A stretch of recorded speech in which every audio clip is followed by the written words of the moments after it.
नमस्कार। विचार मंथन में आपका स्वागत है। वैश्विक स्तर पर कोरोना को लेकर के हड़कंप मचा है। चीन में जो हालात हैं उनकी क्या चर्चा की जाए। दर दर मरीज मर रहे हैं, दवा नहीं है, अस्पतालों में इलाज नहीं हो रहा, डॉक्टरों की कमी हो गई है, सब कुछ स्थितियां बिगड़ गई हैं और उसकी चपेट में दुनिया के अनेक देश आ गए हैं। दावा तो ये है कि दुनिया की 10% आबादी कोरोना संक्रमित हो चुकी है।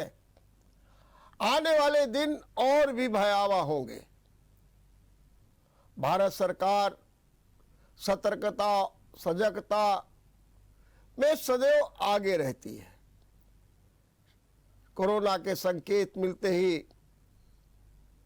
भारत सरकार ने एहतियातन कदम उठाने शुरू कर दिए। मास्क अनिवार्य कर दिया, गाइडलाइन जारी कर दी, हवाई अड्डों पर रैंडम चेकिंग होने लगी है।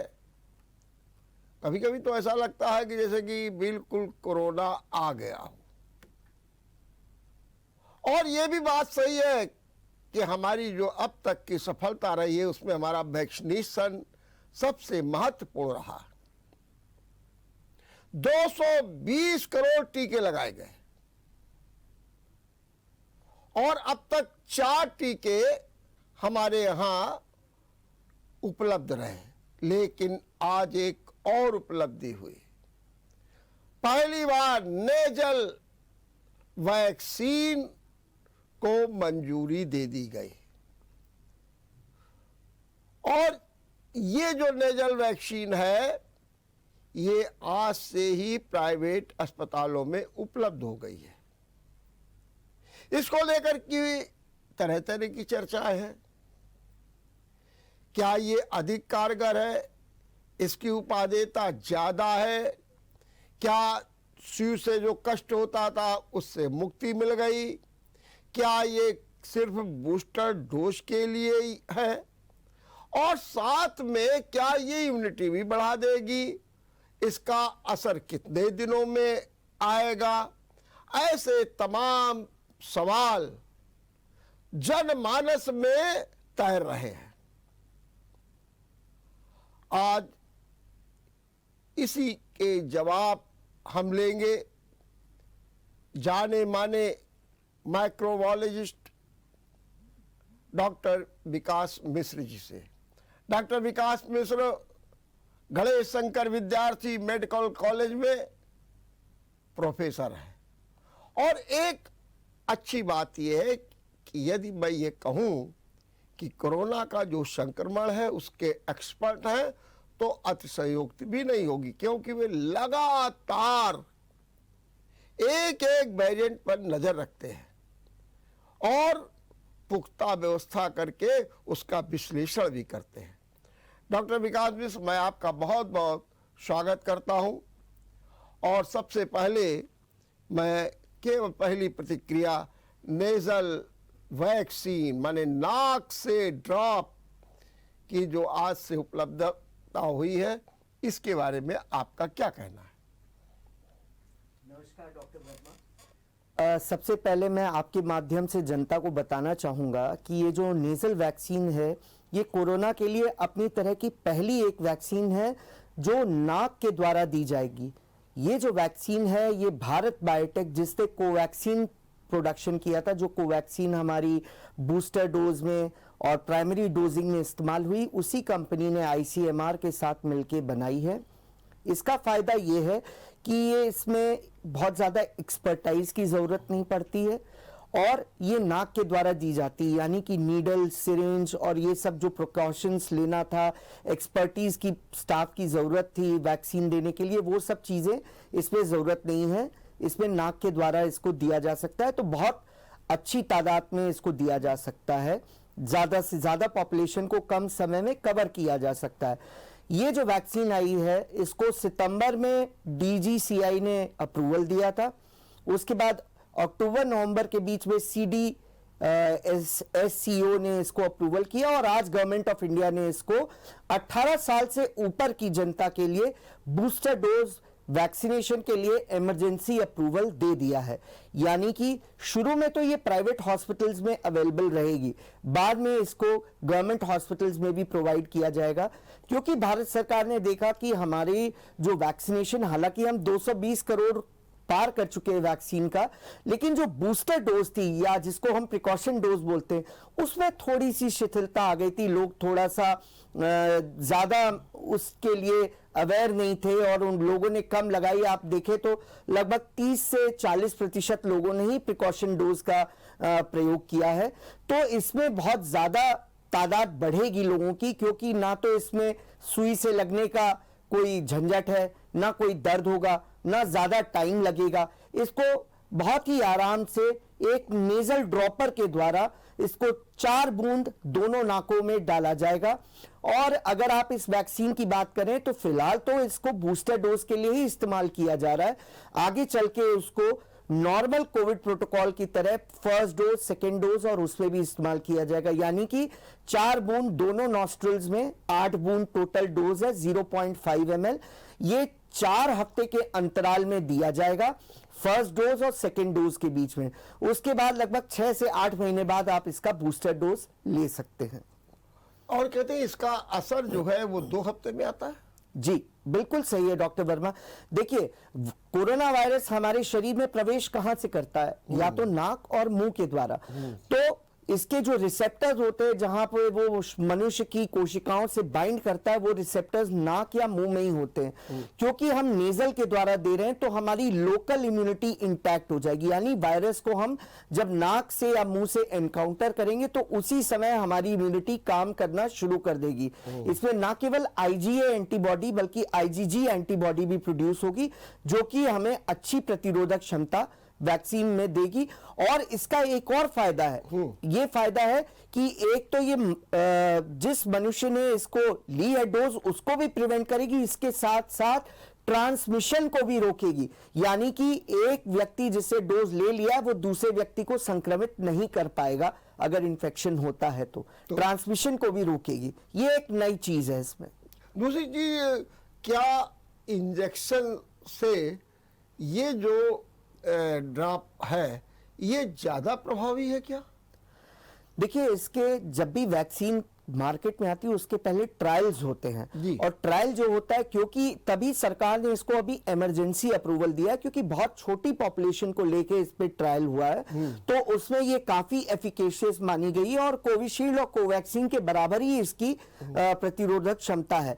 अभी उसके लिए हमें बहुत लार्ज नंबर ऑफ डेटा चाहिए पड़ेगा। बच्चों में कारागर है कि नहीं है ये भी अभी नहीं मालूम है, इसीलिए 18 साल के ऊपर के लोगों के लिए ये वैक्सीन बूस्टर डोज के लिए इमरजेंसी अप्रूवल के लिए एडवाइस करी गई है।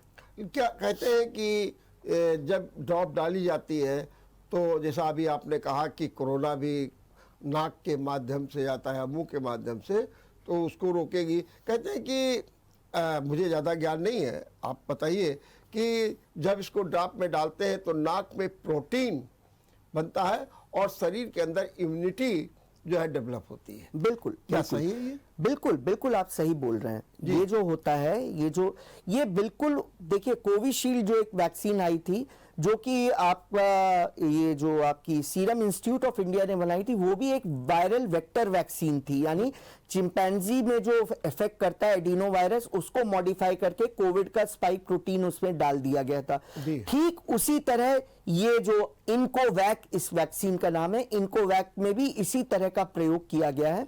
और ये आपकी जो है मॉडिफाइड वायरल वेक्टर वैक्सीन है। जब हम नेजल ड्रॉप से इसको डालेंगे तो ये हमारी म्यूकोजा में जाके वहां पे रिसेप्टर से बाइंड करेगा, जिस तरीके से नॉर्मल जो कोविड वायरस होता है वो बाइंड करता है। उसके बाद ये शरीर में प्रवेश करेगा। क्योंकि ये अटेन्यूएटेड वैक्सीन है तो ये एंटीबॉडीज प्रोड्यूस करना शुरू कर देगा और मनुष्य को नुकसान भी नहीं होगा।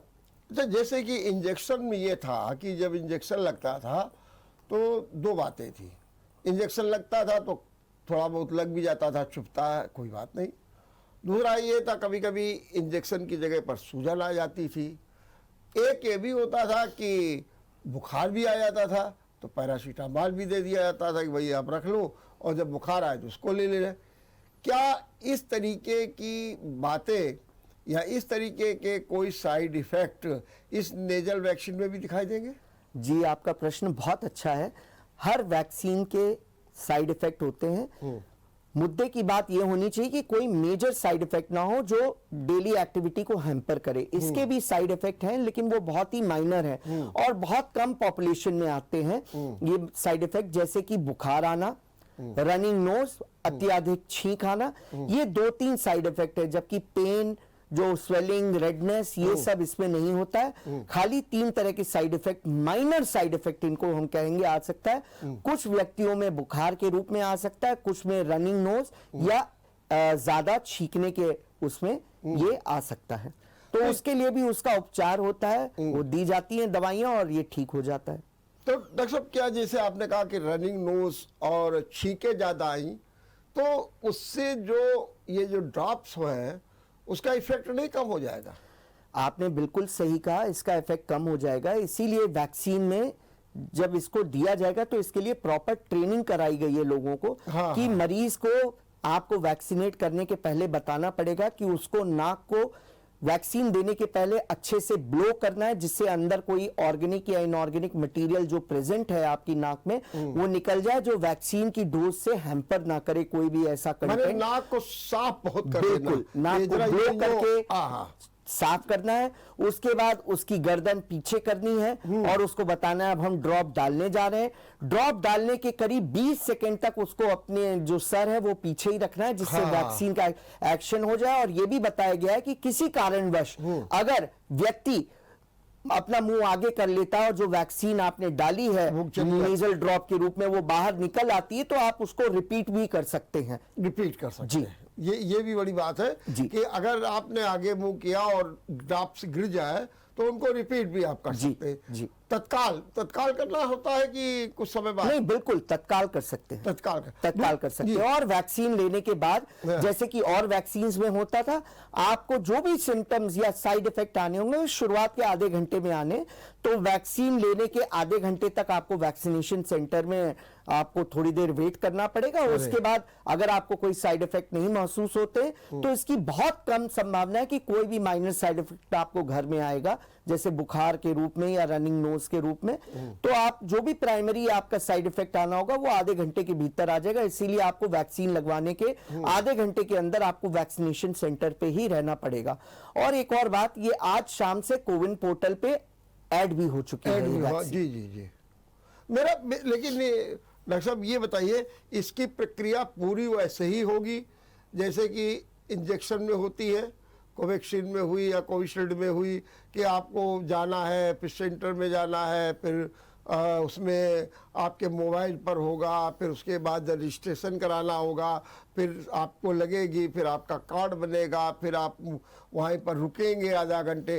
क्या प्रोसेस पूरा वही होगा? बिल्कुल, ये प्रोसेस पूरा वैसे ही होगा और ये एक तरीके से अच्छा भी है, जिससे हमें अपना डेटा भी मिल सके कि हमारी कितनी % ऑफ पॉपुलेशन इससे वैक्सीनेट हो चुकी है किसी भी तरह की वैक्सीन से। उसके अलावा हमने वैक्सीनेशन देने के पहले लोगों से कंसेंट लिया है कि वो अपनी मर्जी से ये वैक्सीन लगा रहे हैं, क्योंकि वो अगर अपना आधार कार्ड दे रहे हैं, लाइन में लग रहे हैं, इसका मतलब है कि वो इस वैक्सीन को लगाने के लिए तैयार है। तो ये कंसेंट का भी रूप है और डेटा के रूप में भी आगे काम आएगा, जो हमें रिकॉर्ड पता लग सके कि मरीज कौन सी वैक्सीन, कौन सी डोज ले सका है। और ये हेट्रोलोगस में जिनको कोविशील्ड या कोवैक्सीन लग चुकी है, दोनों ही तरह के लोग आप ये वैक्सीन का प्रयोग कर सकते हैं बूस्टर डोज के लिए या प्रिकॉशन डोज के लिए। ये आपने ठीक बात बताई कि जो कोविशील्ड लगाया या कोवैक्सीन जिन लोगों ने लगाया है, तो ये कोई जरूरी नहीं है कि जो कोवैक्सीन जिन लोगों ने लगाया उन्हीं को ये बूस्टर डोज लगानी पड़ेगी। किसी को भी ये जो है बूस्टर डोज दी जा सकती है, इसमें दो राय नहीं। दूसरा ये भी है कि कुछ लोगों का ये था, ये तो बड़ी सहज प्रक्रिया हो गई है, हम बाजार से खरीद लेंगे, अस्पताल से खरीद लेंगे, घर में जाएंगे, अपना डाल लेंगे जा करके, जैसे आँख की दवा डालते हैं, कान की दवा डालते हैं, ऐसे भी डाल लेंगे। क्या ये प्रक्रिया आम जन के लिए उचित रहेगी या उनको ये सुविधा मिलेगी ही नहीं? अगर दवा है तो आपको दवा अस्पताल में ही डाली जाएगी। देखिए, मैंने आपको डॉक्टर वर्मा पहले ही बताया था कि इसको अभी इमरजेंसी अप्रूवल मिला है। यानी कि महामारी हमारे पास है तो इमरजेंसी अप्रूवल, क्योंकि बहुत कम लोगों पे शोध आ चुका है तो इसके लिए हमें डेटा लंबा चाहिए। तो शुरुआती दौर में तो ये ऐसे ही रहेगा कि वैक्सीन या तो प्राइवेट सेंटर पे या गवर्नमेंट के सेंटर्स पे मिलेगी और आपको उसके लिए एनरोल करना पड़ेगा। एनरोल करवाने के बाद आपको वैक्सीनेट करना पड़ेगा।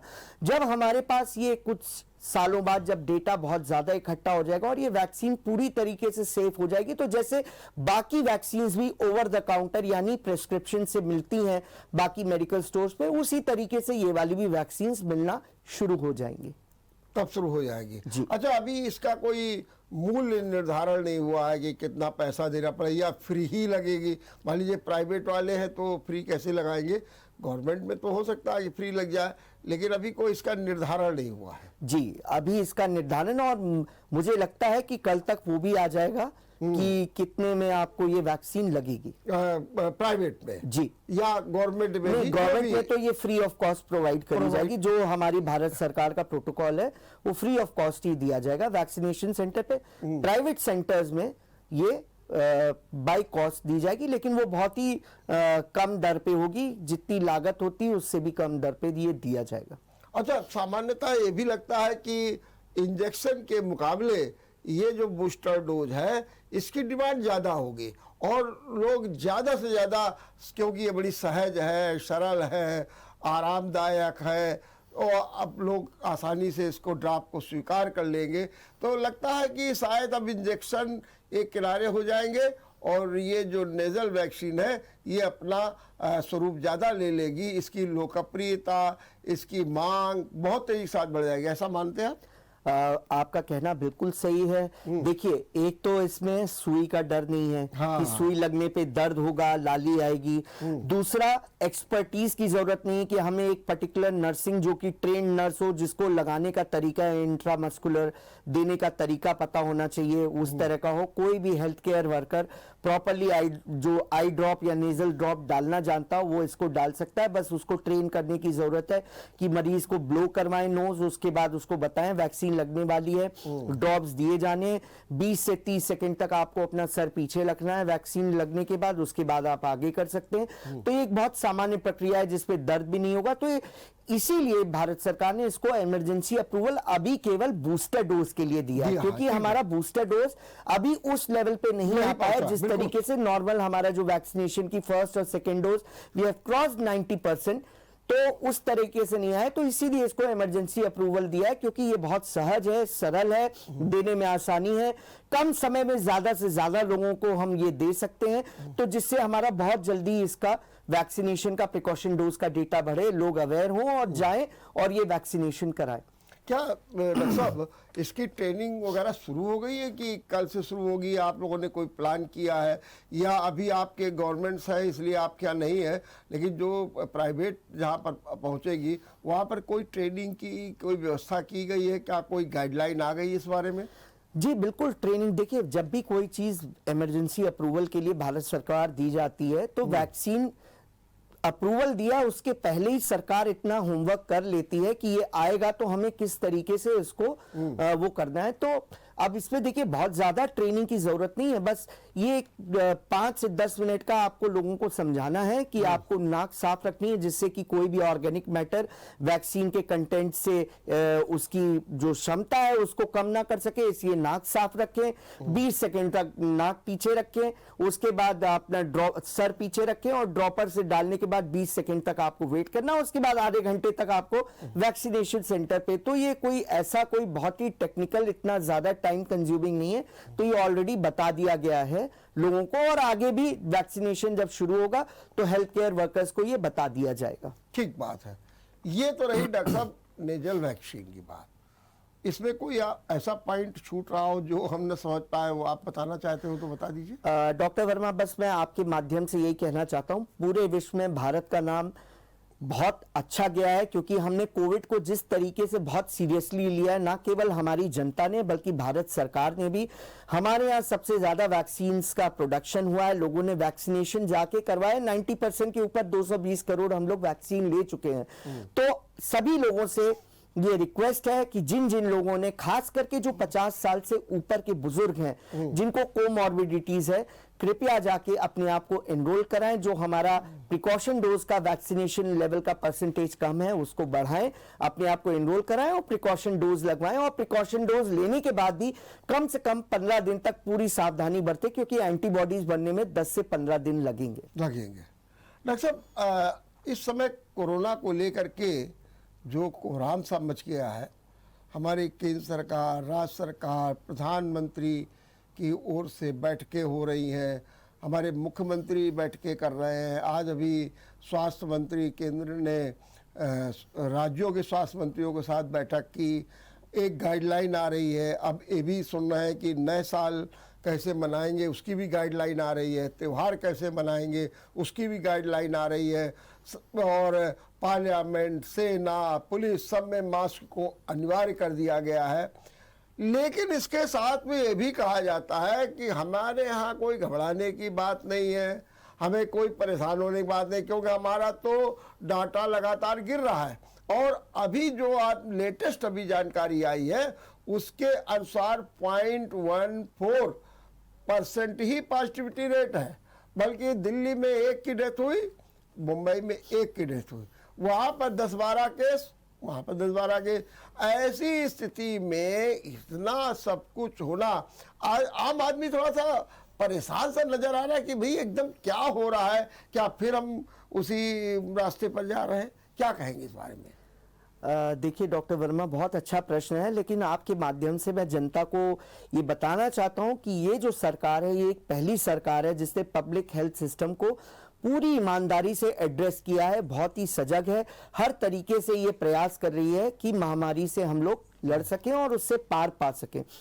हमारे यहाँ जनता में क्या होता है, हम लोग शुरू में तो अच्छा काम करते हैं, लेकिन फिर जैसे जैसे पीरियड आगे बढ़ता है तो हम थोड़ा सा शिथिल हो जाते हैं। इसी को लेकर सरकार सतर्क है। हालांकि डेटा ये कहता है कि हमारे यहाँ एक तो जो वैक्सीनेशन हुआ है वो 90% के ऊपर है। नेचुरल हर्ड इम्यूनिटी भी, नेचुरल इन्फेक्शन हमारे इंडियंस एक्वायर कर चुके हैं। जब फर्स्ट वेव और सेकेंड वेव के कारण बहुत ज्यादा इन्फेक्शन हुए थे। चाइना में ये जो स्पर्ट आया है, चाइना में इसलिए आया है, नंबर एक तो उनकी जो वैक्सीन थी वो उतनी एफिकेशियस नहीं थी।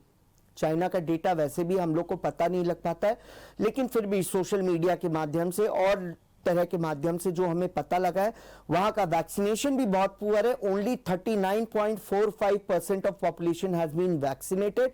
उसके अलावा इन्होंने जीरो कोविड पॉलिसी को फॉलो किया था, यानी एक भी केस अगर पॉजिटिव आता है किसी भी प्रांत में, उस एरिया को पूरी तरह लॉकडाउन कर दो। तो लॉकडाउन करने के कारण नेचुरल इन्फेक्शन बहुत लोगों में नहीं डेवलप हो पाया, जिसके कारण एक हर्ड इम्यूनिटी नहीं प्रोड्यूस हो पाई। तो एक तो वैक्सीन की एफिकेसी कम है, नंबर ऑफ लोग जिनको वैक्सीनेशन हुआ है वो कम है, उसके अलावा हर्ड इम्यूनिटी भी नहीं अटेन कर पाई है।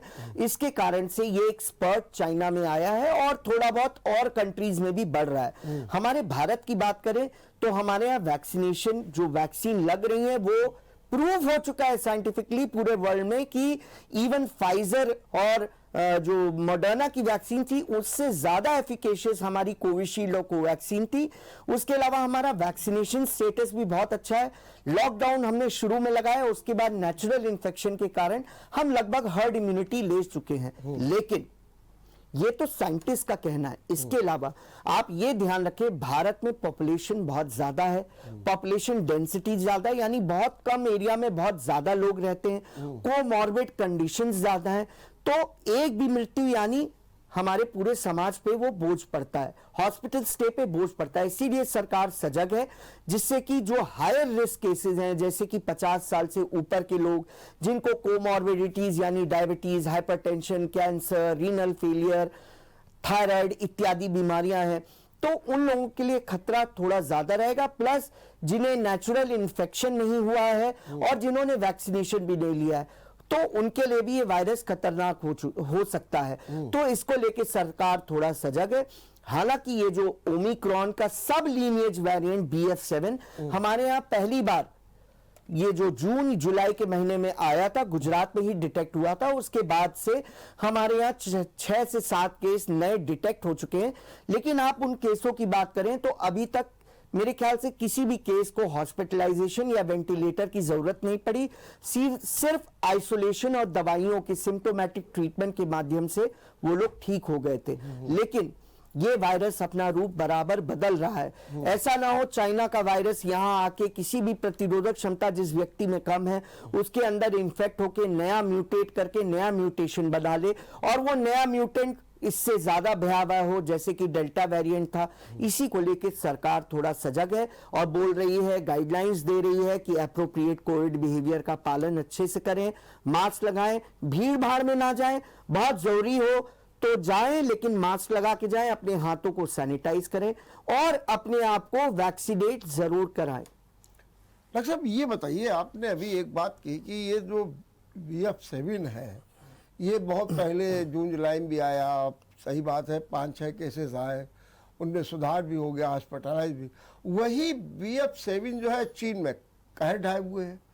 तो भारत में ऐसा क्या है कि वो वेरिएंट कोई अपना कारगर नहीं हो पाया और हम उसको जीत ले गए, और वही चीन में विषम परिस्थितियां पैदा कर दी इसी BF7 ने। इसका क्या कारण है? देखिए, हमारी इम्यूनिटी और कहीं की भी, चाइना की बात ना करके यूरोपियन कंट्रीज, अफ्रीकन कंट्रीज, कहीं की भी बात करें, ज्योग्राफिकल डिस्ट्रीब्यूशन अलग होता है, क्लाइमेट अलग होता है, फूड हैबिट्स अलग होती हैं। तो जिस तरीके से ये चीजें अलग होती तो प्रतिरोधक क्षमता भी अलग होती है। हमारे यहाँ के लोगों की प्रतिरोधक क्षमता थोड़ी सी ज्यादा है जिसे हम कह सकते हैं। इसके अलावा हमारा जो वैक्सीन था प्रोडक्शन हुआ, वो वैक्सीन की एफिकेसी बहुत ज्यादा थी। वैक्सीनेशन हमारे यहाँ ज्यादा से ज्यादा तादाद में लोगों ने कराया। हमने जीरो कोविड पॉलिसी को फॉलो नहीं किया, जिसके कारण से नेचुरल इन्फेक्शन समाज में, गांव, शहरों, कस्बों में फैला और लोगों ने नेचुरल इन्फेक्शन के द्वारा एंटीबॉडीज एक्वायर करी। इसके कारण हमारे यहाँ इन्फेक्शन हो तो रहा है लेकिन लोग तुरंत सही हो जा रहे हैं या हॉस्पिटलाइजेशन और वेंटिलेटर की जरूरत या ऑक्सीजन की जरूरत नहीं पड़ रही। हाँ, लेकिन जो व्यक्ति 50 साल से ऊपर हैं, जिन्हें मोटापा है, हाइपरटेंशन है, डायबिटीज है, रीनल फेलियर है, कैंसर के पेशेंट हैं, ट्रांसप्लांट पेशेंट हैं और अलग अलग तरह की कोमॉर्बिडिटीज हैं, तो उन व्यक्तियों में इम्यूनिटी क्योंकि कम होती है तो वायरस किस तरीके से बिहेव करेगा वो डिपेंड करता है व्यक्ति की इम्यूनिटी पे। तो वो लोग ज्यादा रिस्क पे होते हैं इन्फेक्शन, हॉस्पिटलाइजेशन, ऑक्सीजन रिक्वायरमेंट और वेंटिलेटर के लिए। ठीक बात है। हम यहाँ एक छोटा सा ब्रेक लेंगे और ब्रेक के बाद अपनी चर्चा को जारी रखेंगे। ब्रेक के बाद आपका एक बार फिर स्वागत है। हम चर्चा कर रहे हैं कोरोना के कोहराम की, जबकि जो हमारे आंकड़े हैं वो कहते हैं कि हमें डरने की जरूरत नहीं है। डॉक्टर साहब ये बताइए कि 5 एक्सपर्ट्स, जिसमें doctor Randeep Guleria, doctor Naresh Trehan, doctor NK, doctor Simran, doctor Anurag और हमारे IIT के डॉक्टर मणिंद्र, ये सब कह रहे हैं, 2 बातें कह रहे हैं कि एक तो ये ध्यान रखिए कि जो सेकंड जैसी लहर है वो तो आने वाली नहीं है, बिल्कुल आप निश्चिंत रहिए। दूसरी बात वो ये भी कह रहे हैं कि आप लोग ये ध्यान रखिए कि यदि थोड़ा बहुत असर आएगा तो 2% लोगों पर असर आएगा, बाकी किसी पर असर नहीं आएगा। तो मेरा कहने का मतलब ये कि जब एक्सपर्ट्स इस तरीके की राय दे रहे हैं, सब कुछ हो रहा है, तो फिर सरकारों को उन पर भरोसा करना चाहिए और ये जो इस तरीके की अनिवार्यताएं और ये सब कुछ हो रहा है उससे बचना चाहिए। आपका क्या कहना है? बहुत ही अच्छा प्रश्न है डॉक्टर वर्मा। मैं पूरी तरह एग्री करता हूं जो डॉक्टर गुलेरिया और डॉक्टर त्रेहान ने कहा है। अगर आप पॉपुलेशन की डेमोग्राफी या एपिडेमियोलॉजी की बात करें तो इस समय हमारी जो भारत देश है वो एक यंगर कंट्री माना जाता है, यानी हमारे यहाँ यंगर पॉपुलेशन ज्यादा है, बूढ़े लोग कम हैं। चाइना में इसका जस्ट ऑपोजिट है कि वहां एल्डर कंट्री यानी बूढ़ों की तादाद ज्यादा है, यंग की पॉपुलेशन कम है। लेकिन क्योंकि हमारी पॉपुलेशन बहुत ज्यादा है, यानी 130 करोड़ 140 करोड़ भी अगर आप मान लें तो उसका 1% या 2% कितना हुआ तो आप समझ सकते हैं। तो ये 1 से 2% वही लोग हैं जो 50 साल के ऊपर हैं, जिनको कोमॉर्बिडिटीज यानी diabetes, hypertension, blood pressure, kidney failure, जिन्होंने वैक्सीन नहीं लिया है, जिनको नेचुरल इन्फेक्शन नहीं हुआ है और वो किसी अन्य रेस्पिरेटरी बीमारी से पीड़ित हैं, तो वो तो रिस्क पे हैं। वो किस तरीके से इस वायरस के साथ अडेप्ट करेंगे, उनकी इम्यूनिटी कैसे बिहेव करेगी, तो हो सकता है उनको हॉस्पिटलाइजेशन की जरूरत पड़े, हॉस्पिटलाइजेशन के बाद ऑक्सीजन या वेंटिलेटर की भी जरूरत पड़े। तो उन्होंने बिल्कुल सही ये बात कहा है। बाकी हमारी जो मैक्सिमम नंबर ऑफ पॉपुलेशन है that is younger, it is intact, उनकी इम्यूनिटी इंटैक्ट है, वैक्सीन ले चुके हैं, नेचुरल इन्फेक्शन के द्वारा एंटीबॉडीज भी डेवलप है, तो उनके लिए खतरे की बात नहीं है।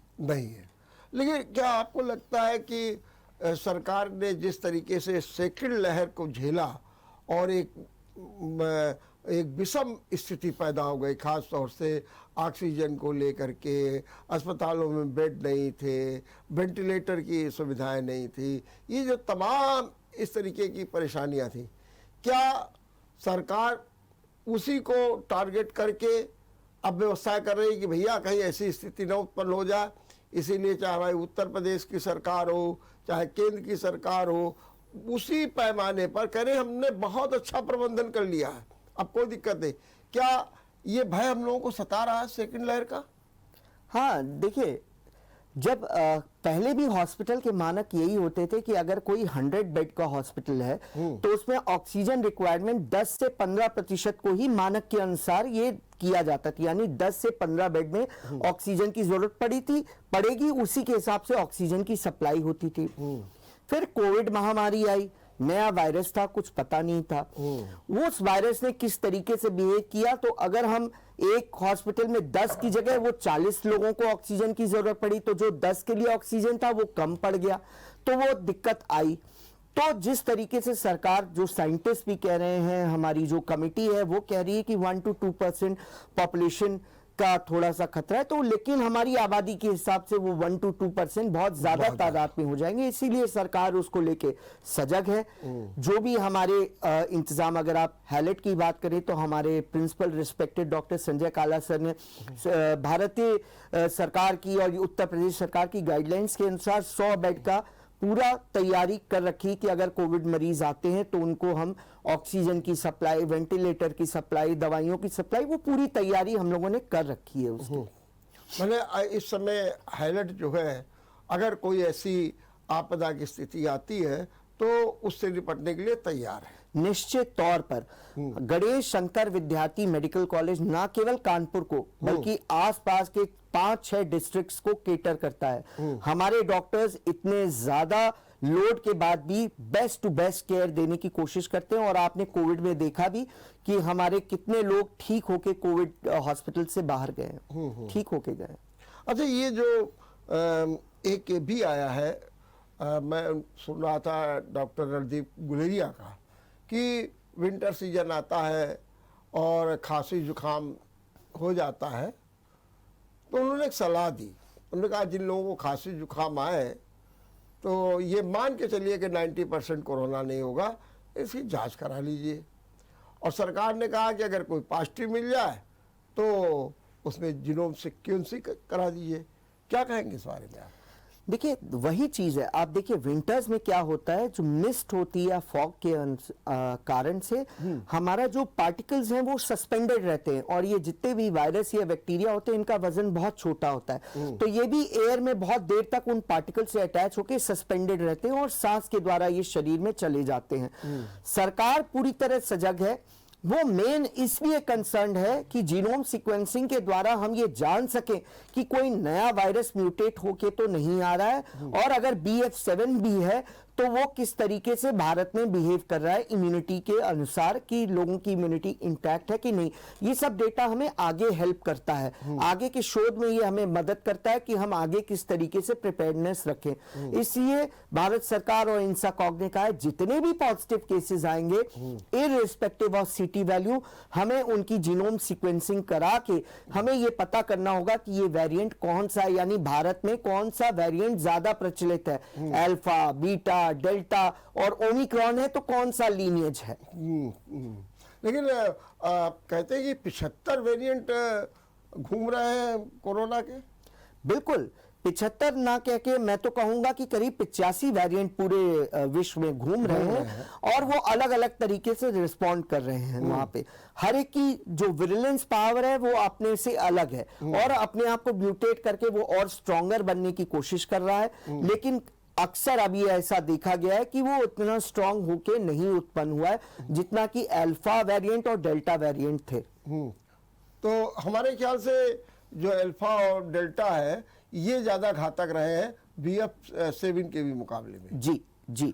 दूसरी चीज डॉक्टर साहब ये बताइए कि जिस तरीके से माहौल शुरू हो गया है तो क्या अब आपके यहाँ जांचें भी बढ़ गई हैं, पैथोलॉजी और सेंटर्स में भी लोग पहुंच रहे हैं, कोरोना की जांच करा रहे हैं। दूसरा, बूस्टर डोज लगवाने के लिए आप लोगों के हैलेट अस्पताल के केंद्रों में लोग पहुंचना शुरू हो गए हैं, क्या ऐसी जागरूकता शुरू हुई है क्या? निश्चित तौर पर अब हमारी पॉपुलेशन बहुत सजग है, बहुत ही अवेयर है। आप लोगों मीडिया के माध्यम से लोगों को सारी खबरें पता लगती है और उसी अनुसार वो लोग प्रतिक्रिया करते हैं। लोगों ने अपने आप को थोड़ा सा सजग कर लिया है, प्रिकॉशन डोज के प्रति और सजग होंगे, एनरोलमेंट बढ़ गया है, वैक्सीनेशन भी बढ़ना शुरू हो गया है। इसके अलावा लोग अपनी जांच भी करा रहे हैं कि अगर उन्हें नजला, जुकाम, खांसी, बुखार है तो वो टेस्टिंग के लिए भी जा रहे हैं कि उन्हें कहीं कोविड तो नहीं है। लेकिन कहते हैं कि जांच उनको करानी चाहिए अगर आपके जुखाम है और जो क्या बोलते हैं बुखार वगैरह भी आ रहा है थोड़ा बहुत, तो कहते हैं जांच उनको ज़्यादा करानी चाहिए जिनके गले में खराश टाइप की हो जाए, तो उनको ज़्यादा जांच करानी चाहिए, ऐसा एक्सपर्ट्स की भी रिपोर्ट आई है। क्या ये सही है? नहीं, ये बिल्कुल सही है क्योंकि इसका सिम्टम मेन यही है कि ये सबसे लंग्स को इन्फेक्ट करने से पहले ये अपनी पॉपुलेशन बढ़ाता है अपर रेस्पिरेटरी ट्रैक्ट में, और जब अपर रेस्पिरेटरी ट्रैक्ट में मल्टीप्लाई करना शुरू होता है तो एक सोर थ्रोट यानी खराश की शिकायत और बुखार आना, इस तरीके के फीचर्स रहते हैं। रनिंग नोज, स्नीजिंग, ये सब हो सकता है जो नॉर्मल फ्लू के सिम्टम्स होते हैं, जैसे कि स्वाइन फ्लू होता है, रेस्पिरेटरी सिंसिशियल वायरस का इन्फेक्शन होता है, उसी तरीके से कोविड के भी सिम्टम्स सेम प्रकार के होते हैं। अब ये क्लिनिशियन पे डिपेंड करता है कि वो क्लिनिकल एक्यूमेंट के अनुसार जांचें करा के अपने आप को प्रिपेयर कर सके और ये पता कर सके कि क्या ये व्यक्ति कोविड से ही संक्रमित है या किसी अन्य वायरस के द्वारा ये संक्रमित है। क्या जो सरकार ने अब तक कदम उठाए हैं उनके मद्देनजर अब क्या आपके हिसाब से और क्या होना चाहिए जिससे हमारी सतर्कता भी अच्छी तरीके से बन जाए, सजगता बन जाए, जागरूकता भी आ जाए और हम कोरोना की जो जंग दिखाई दे रही है उस जंग से निपटने के लिए हम सक्षम और समर्थ भी हो जाए? देखिए, ना केवल भारत सरकार, हमारी उत्तर प्रदेश सरकार भी, जिसको ना केवल भारत में बल्कि अमेरिका में भी मान्यता दी गई है कि हमने सेकेंड वेव को कितने अच्छे तरीके से मैनेज किया है इस गवर्नमेंट ने। तो सरकार तो अपना काम कर रही, पूरी तरह सजग है, गाइडलाइंस दे रही है, अपने हॉस्पिटल्स, लैब्स को सबको प्रिपेयर कर रही, दवाइयों का इंतजाम हो रहा है, हेल्थ केयर वर्कर्स की पोस्टिंग हो रही है। अब जिम्मेदारी बनती है जनता की। जैसा कि आपके साथ मेरा पहले भी वार्तालाप हुआ है, मैंने आपके माध्यम से जनता को हमेशा ये कहा है कि हमारे बीच से कोरोना गया नहीं है, और कोरोना के जाने के बाद भी क्योंकि हम लोगों ने इतना इकोलॉजिकल इम्बैलेंस कर दिया है, ग्लोबल वार्मिंग हो रही है, जिसके कारण नई नई तरह की इमर्जिंग डिजीजेस आएंगी, तो हमें अपना थोड़ा सा सिविक सेंस बढ़ाना पड़ेगा।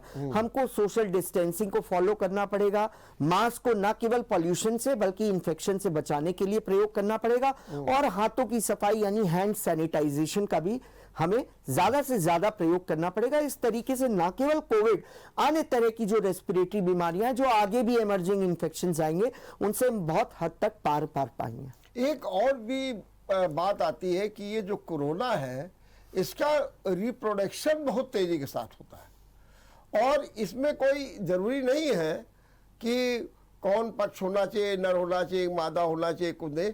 कहते हैं कि अगर 1 से 3 हो गए, फिर 3 से 9 हो गए, तो इसका जो रिप्रोडक्शन है वो बहुत तेजी से होता है, ये बड़ा नुकसानदायक होता है।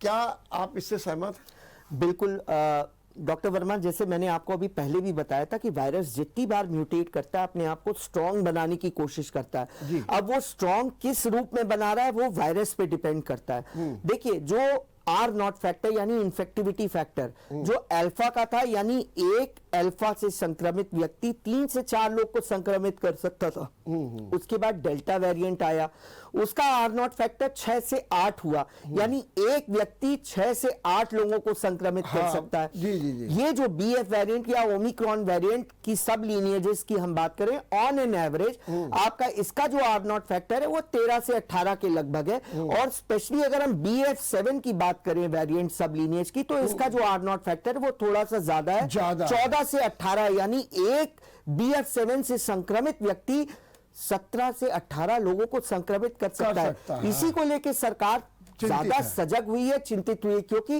वो किन 17 लोगों को संक्रमित करेगा ये ना आपको मालूम है ना हमें मालूम है। अगर वो बुजुर्ग हुए, कोमॉर्बिड हुए, तो उनकी मॉर्टेलिटी या मॉर्बिडिटी बढ़ सकती है। इसलिए हमें इन जनरल सजग रहना है, सचेत रहना है, टेस्टिंग को बढ़ाना है और ट्रेसिंग करना है, आइसोलेशन करना है, जीनोम सीक्वेंसिंग करनी है। लेकिन डॉक्टर साहब ये बताइए, जो BF7 है इसका जैसे और के तो लक्षण पहले से मालूम हुए कि खांसी आ जाए, सर दर्द हो जाए, चक्कर हो जाए, ये जो BF7 है इसका कौन सा विशिष्ट लक्षण ऐसा होता है जो व्यक्ति अपने शरीर में देखे और महसूस करे कि अरे भाई ये मेरे साथ हो गया, ये BF7 हो सकता है, ऐसा कौन सा लक्षण होता है? देखिए डॉक्टर वर्मा, ऐसा कहना तो बहुत मुश्किल हो सकता है, लेकिन ऑन एन एवरेज आप देखें, ना केवल कोरोना वायरस, स्वाइन फ्लू या रेस्पिरेटरी सिंसिशियल वायरस जो इस सीजन में रेस्पिरेटरी डिजीजेस या बीमारियां करता है, उनमें यही सिम्टम्स होते हैं, यानी कि बुखार आना,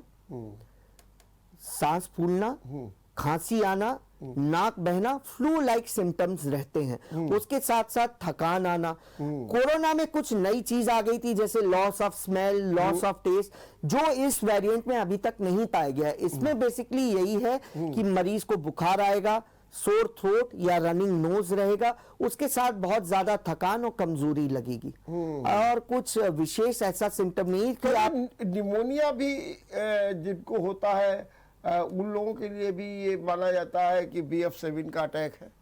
नहीं, निमोनिया देखिए बाद का सिम्टम होता है। ये जितने भी सिम्टम है, fever is not a disease, it is a symptom कि आपकी बॉडी में कुछ ऐसा हो रहा है मेटाबॉलिज्म जिसकी वजह से आपकी बॉडी का टेम्परेचर बढ़ा हुआ है। Pain is a symptom, it is not a disease, यानी कि उस जगह दर्द हो रही है, यानी कोई ना कोई ऐसी एक्टिविटी हुई है, या तो सूजन के रूप में या ट्रॉमा के रूप में, जो आपको दर्द दे रहा है। इसी प्रकार से ये जो सिम्टम्स होते हैं, सबसे पहले local infection upper respiratory tract में होता है, इसलिए मरीज को नजला, जुकाम, खांसी ये सब आती है। जब वायरस बढ़ता है और उसकी मरीज की प्रतिरोधक क्षमता कम होती है, तो वायरस को वो लोकली कंट्रोल नहीं कर सकता है, तो वो वायरस लोअर रेस्पिरेटरी ट्रैक्ट में जाता है। जब लोअर रेस्पिरेटरी ट्रैक्ट में जाता है तो खांसी का रूप बढ़ जाता है, उसके बाद ऑक्सीजन की रिक्वायरमेंट बढ़ जाती है, और निमोनिया के रूप आप रेडियोलॉजिकल या पल्स ऑक्सीमीटर के द्वारा आप देख सकते हैं कि सैचुरेशन कम हो रहा है और आपको हेजी एक्सरे मिल रहा है, यानी कि आपको निमोनिया लाइक सिम्टम्स और रेस्पिरेटरी सिम्टम्स हो गए, सांस का रेट बढ़ना शुरू हो जाता है। क्या डॉक्टर साहब ये कहा जाता है कि जैसे कि बहुत से वायरस होते हैं, हम लोग जरा बुखार आ गया वायरल हो गया, इनको ये वायरल हो गया, कभी कभी उनकी चर्चा भी नहीं होती कौन सा वायरल हो, कहते हैं अभी कोरोना मिटने वाला नहीं है, और जैसे कि कोई ऐसा संकेत मिल जाए तो हड़कंप मच जाए, लेकिन ये बना रहेगा और कहीं ना कहीं वायरल के रूप में हमारे ऊपर रहेगा। ये है कि हम उसको समझ पाएँ या न समझ पाए, लेकिन अब ये रहना है इसको। क्या ऐसा भी है, और यदि ऐसा है तो हमको क्या बचाव करना चाहिए? बिल्कुल ऐसा ही होने वाला है। आप देखिए प्रकृति भी किस तरीके से ऑपोजिट बिहेव करती जब हम इकोलॉजिकल बैलेंस को तोड़ते हैं। आप पिछली हिस्ट्री देख लीजिए, हर 100 साल में महामारी किसी, जैसे पिछली बार स्पेनिश फ्लू आया, और कोविड हमारे बीच अभी नहीं आया, कोविड बहुत पहले से। ये नॉर्मल इस सीजन में नजला जुकाम खांसी करता था, लेकिन यही वायरस म्यूटेट करके सार्स बना जो सन 2012 में आया था, मर्स बना, मिडिल ईस्ट रेस्पिरेटरी सिंड्रोम, और अभी 2019 में ये कोविड-19 सार्स कोविड 2 वायरस, यानी सार्स कोविड 1 दूसरा था जो 2012 में था, ये सार्स कोविड 2 का रूप लिया। तो ये म्यूटेट करके अपने आप को आया है। धीरे धीरे इसकी जो विरुलेंस पावर है वो खत्म होती जाएगी, और एक नॉर्मल उसकी तरह ये एटमॉस्फेयर में रहेगा, एक सीजनल, जैसे हमारा स्वाइन फ्लू सीजनल इन्फ्लुएंजा वगैरह होता है, उस तरीके के सीजन में आएगा। बिल्कुल। तो अगर ये सब ऐसी परिस्थितियां आने वाली हैं, लोग कहते हैं कि अब व्यक्ति को हमेशा मास्क का इस्तेमाल करना चाहिए, जैसे विदेशों में तो लोगों की एक हैबिट बन गई है। क्या अब वो ज़माना आ रहा है, क्या हमको भी अब ऐसे ही रहना पड़ेगा? क्योंकि जो हमारा वातावरण है उसमें इस तरीके के बारे में जब घूम रहे हैं कोई ना कोई इफेक्ट करेंगे, तो क्या ऐसी स्थिति आएगी? क्या अभी ऐसा नहीं? नहीं, बिल्कुल ऐसा होने वाला है। आप देखिए हमारी पॉपुलेशन बढ़ती जा रही है, ग्लोबल वार्मिंग होता जा रहा है, इन्फेक्शन की बात तो छोड़े, पॉल्यूशन बढ़ता जा रहा है। आप दिल्ली की बात करें तो लोग नॉर्मली मास्क लगा रहे हैं, तो ये इन्फेक्शंस भी बढ़ेंगे। तो आपको ये बहुत सिंपल है, ऐसा कुछ वो नहीं है कि आपको किसी बंधन में बांध दिया है। सोशल डिस्टेंसिंग मेंटेन करें, अगर आप मास्क नहीं लगा रहे हैं यानी 6 से 7 फीट का डिफरेंस रखें। भीड़ भाड़ में जा रहे हैं तो आप मास्क का प्रयोग करें, क्योंकि अगला व्यक्ति जिसको किसी तरह की भी बीमारी है वो खांसेगा, छींकेगा, तो उसमें आपके जो ड्रॉपलेट्स हैं उनमें वो वायरस या बैक्टीरिया के कण होंगे जो आपके नाक और मुंह के द्वारा सांस लेने पे आपके शरीर में चले जाएंगे। तो आपको ये मास्क पहनना तो जरूरी है, ऐसा कुछ नहीं है। और हैंड हाइजीन तो शुरू से देखिए, हमारे यहाँ तो शुरू से राख, वैदिक काल से हम लोग राख से हम लोग अपने हाथ साफ किया करते थे, शौच क्रिया के बाद साबुन तो अब आया।